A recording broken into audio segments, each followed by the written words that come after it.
Oh, ladies and gentlemen, welcome to another episode of, well, there's no episodes, this is just talking, but welcome. Bobby, my dog, is fucking killing me right now. Welcome, we're talking about Cyril Gane and, Bobby, get out. We are talking about Cyril Gane and Tom Aspinall this Sunday. He fucked my intro. I had a really good...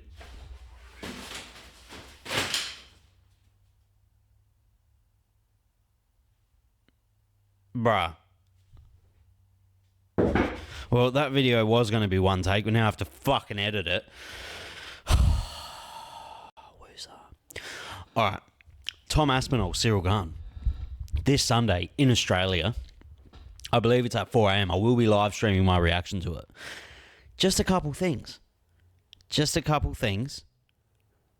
I have some hot takes. Cyril Gane at $4.50 just seems criminal to me. I don't know if I'm just trying... I am probably in my head. I am a terribly addicted gambler at my heart, at my core. I have not a crippling gambling addiction, but like... I ain't walking past the pokey machine without slapping 100 in it. You know what I'm saying? And Cyril Gane's looking a lot like a Dragon Link to me right now, with a maxed out major. $4.50 for Cyril Gane in the heavyweight division against Tom Aspinall, who is maybe the second coming of fucking Jesus at heavyweight. But it's still heavyweight, and weirder shit has happened. Yes, Tom Aspinall wins that fight 9.5 times out of 10. But Cyril Gane, his own hometown, he has fucking funky movement. If Tom can't keep him down, he's going to take him down, but he's going to keep him down. There's not many ways Cyril can win this, to put it to you straight. I don't know. I still haven't figured out how I'm going to make a full 8 to 15 minute video on this yet. But... I do like to be a cock, and I reckon I might slap a cheeky 100 on Cyril Gane for this weekend. Just for the plot. Because I'll tell you this. I was watching, I don't know, I seen a clip. I still follow like Brendan Schwab and stuff for like LOLs. And the more he talks, the more it's like, I imagine it's like when one of my exes see me. They're like, what the fuck? You know, when you see an ex on the street and you're like, what the fuck? What the fuck was I doing? That's how I feel whenever I see Brendan Schwab talk now. The Schwabinator in his shed. He does it like I do it, except I think he's rich, but he does his in a shed. It's a shed podcast now, like mine. So really, I should stop talking shit, because that's probably the natural progression of my career. Maybe I'll reach a height one day, and then I'll just fail. But anyway, I was watching a video of him saying how Tom Aspinall has to do it in 2 minutes. No, he doesn't. He doesn't have to do anything in 2 minutes. He just has to fucking win the fight. If he does make it look hard, though, I do see the thing where if he makes it look hard, he probably will cop a little bit of shit online. But that's just natural stuff in this community. We like to shit. It's like, fuck that guy. You know what I mean? But I can't see it happening. But I will tell you, if Tom Aspinall somehow loses and Cyril Gane performs the second fucking heist in France in 2 weeks, he's going to have to deactivate social media. John Jones will fucking go on a tirade against him if Tom loses. I honestly think if Tom loses, that's like the funniest plot twist of all time if Cyril Gane beats him. I don't think it's going to happen, but if it does, I'm so here for it. I was watching fucking videos. I was watching his pre-fight press conferences today, like all the lead-up press conferences of Tom Aspinall, and fuck, he's so funny. And he's so switched on. He's so athletic. He's very self-aware for his age and his career, like the stages in his career that he is in. I just think he's dialed in like a motherfucker. But if Cyril Gane pulls off the fucking heist and steals that belt in France, oh, that's a nice little fucking tasty morsel. John Jones would be fucking... John Jones will pop out from under the fucking cage and just fucking dog crack Cyril Gane and get Dan Mergliata to fucking count him, give him the belt straight after. We all know John likes to hide under cages. If you know, you know. But it's just crazy. John Jones might have done the fucking heist. He might have been trying to cancel the event. He might have broke into the Louvre. Is it the Louvre? Was that the one? That was crazy as well, by the way. These like 4 dudes dressed as construction workers just break into the fucking the museum, the Louvre. That's in France, isn't it? Surely. Nowhere else spells shit like that. So yeah, that was John Jones. What are we at? We're at 6 minutes and 30 seconds, and that's with the blooper reel of my dog ruining this whole experience and train of thought for me. I didn't even know Mackenzie Dern and Rob Schneider, Jandra Dober, was for the belt.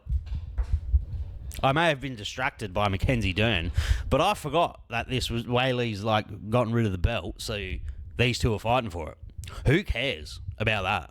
Who cares about this title fight? This must be... I'm stealing Din Thomas's fucking quote right here. But who actually gives a... He didn't say it word for word. But who gives a fuck about this fight? I didn't even know it was a title fight. I don't care about the fight whatsoever. Let's have a look at the rest of the card. I will be doing live sports bets while we are watching the fights together. If you are waking up, because Australia is getting cocked. It's one of those weird 3-4 a.m. cards. It's fucked. I actually don't mind them because everyone else is asleep. You feel naughty, you know? You feel a bit like, oh, I shouldn't be awake fucking right now. Sober. All right, what do we got? My new favourite... Oh, my God. This looks like a fucking ad for a bloody... what do you call it? You know what I'm saying. This looks like a Fast and the Furious movie. Shout out to them. Shout out to Mizuki and Jacqueline Amdrim. Shout out to them. Go on Yellow Fever because I love Japan. Shout out Mizuki. Azat Makzam. What the fuck? Mitch Raposo. Actually, I've seen this cunt. Is he a Contender Series boy? Maybe. I don't know. He's got an annoying face, though. I'm going with homeboy from Kazakhstan. It's the rise of the Kaz. Humdy Dumpties. Humdy Abdulwalaba versus Chris Barnett. Shout out. Chris Barnett's probably going to lose. Excellent. Nathaniel Wood, good fighter. Jose Delgado, excellent fight. Oh, Volta Walker. Fucking Louis Southern. I'm not gonna act like I know. I don't follow the fucking Eastern Scandinavian leagues. You know? Abdul Karim Al Jafar, Al Sawadi. Interesting. Palestine, free them. Matthew Camillo. Oh, well, mate, I think everyone's going to be rooting against you except the Jews. Ludwig Klein. This dude, in actual fact, has won me a fair bit of money before because he was always is the underdog for some reason. But he's fighting Maciej Rebecki.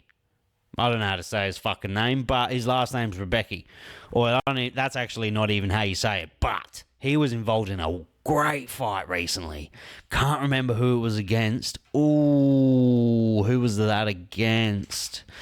That is going to annoy me.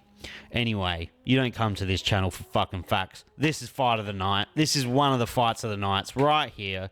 You got Ikram. I don't know who I'm going to go in that fight, actually. I'm going to go to Klein because I do like Klein.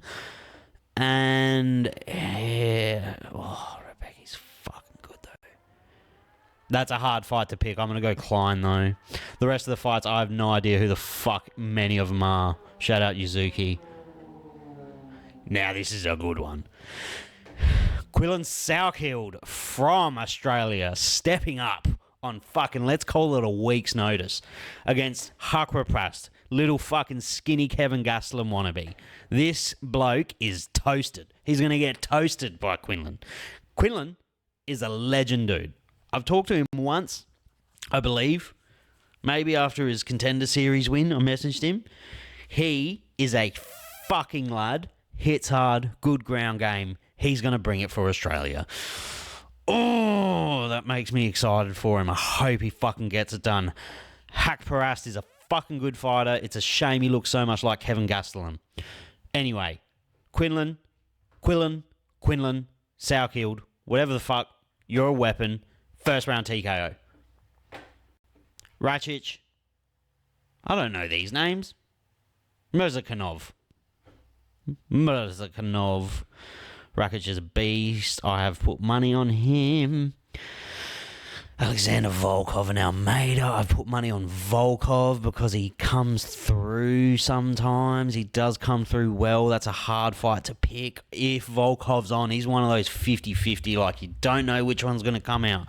But he is fucking good at the moment. He's coming in hot. Exciting. I didn't even know. I've not looked at any of these fights, by the way. Umar Nurmagomedov versus Batista. Oh, you got to go Umar. If he loses that, I'd be fucking shocked. That's probably my lock of the night there. The odds show it. Now, Mackenzie Dern, Werner Jandiroba, a.k.a. Little Rob Schneider. Mackenzie Dern, you know, she gets, I wouldn't say less attractive, but she gets a little more, she gets a bit more prawny the more you look at her. But it's not a bad thing, because I like my seafood. You know what I'm saying? It's almost Christmas time too, sweetheart. Anyway, I'm going to go... Well, I kind of want Jandiroba to win, you know, because Mackenzie would have bullied her in school. You can tell. Mackenzie would have been a cunt in school to her. And I feel like Werner's worked, you know. But you got to think, if Mackenzie doesn't win, her ex-partner's not getting that extra money because she's paying that good child support to him. So it's a hard one. Do I vote for the boys or for the girls? Because Werner's like showing you can do it. You can do it. You know what I mean? She's showing you can do it. That's the vibe she's giving off. Or do we go for Dern? We're going for the girls. Let's pick one for the girls. We're feminists on this channel. Werner Jandiroba by decision because it's a woman's fight. Tom Aspinall by Cyril Gane. By versus even. Tom Aspinall versus Cyril Gane. Tom Aspinall 9 times out of 10, 9.5 times out of 10 wins. But for the plot, Cyril Gane, first round KO. Put $100 on it. I'll see you at the bottom. Also, don't forget, this Sunday, live stream, or Saturday, wherever the fuck in the world you're from, live stream, live reaction from the early prelims. We're going to fucking do it. From if there even is early prelims. I don't know if I checked. But from the early prelims, from the prelims, whenever the fuck it starts, we're live streaming, we're gambling, and guess what? This is sponsored by breatheeasy.com.au, breatheeze.com.au. Use code SESH, S-E-S-H, at checkout. If you needed me to tell you how to spell SESH, I don't know what the fuck to tell you. Also, this is sponsored by Outlaw Media. Follow him on Instagram. He's a fucking legend. He gives me money for no reason. Good on him. See you later.